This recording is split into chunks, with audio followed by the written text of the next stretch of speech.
یہ کہتے ہیں ہمارے یہاں ایک مسجد میں جگہ کم ہے تو 2 جمعے ہوتے ہیں، یعنی جمعے کے دن 2 جمعے ہوتے ہیں. ایک امام صاحب پہلے خطبہ دیتے ہیں، نماز پڑھاتے ہیں، پھر مقتدی چلے جاتے ہیں، پھر خطبہ ہوتا ہے، پھر نماز پڑھائی جاتی ہے. وہی کہتے ہیں کہ اب 2 اس میں کویسچن تھے. ایک جمعہ ایک امام صاحب نے خطبہ دیا، انہوں نے نماز پڑھائی، کیا یہی اگلی جماعت کے اندر خطبہ اور نماز پڑھا سکتے ہیں؟ دیکھیں، فقہ حنفی کی روشنی میں خطیب کا یعنی خطبہ پڑھنے والے کا اور امام کا الگ الگ ہونا بالکل جائز ہے. یہ ہو سکتا ہے کہ خطبہ کوئی دے اور نماز کوئی پڑھائے، اس میں تو مسئلہ نہیں ہے.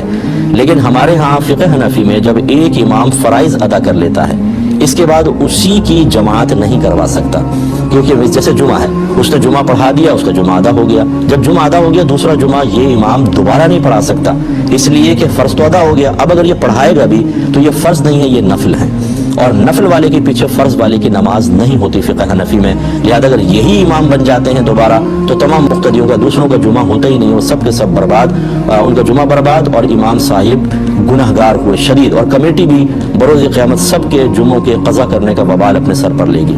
اور اگر یہ صورتحال ہے کہ ایک خطیب صاحب خطبہ پڑھتے ہیں، پھر وہ نماز پڑھا دیتے ہیں، پھر جب اگلی نماز آتی ہے وہی خطیب صاحب خطبہ پڑھتے ہیں لیکن نماز کوئی اور پڑھا دیتا ہے، پھر کوئی حرج نہیں، امام علیحدہ ہو گئے.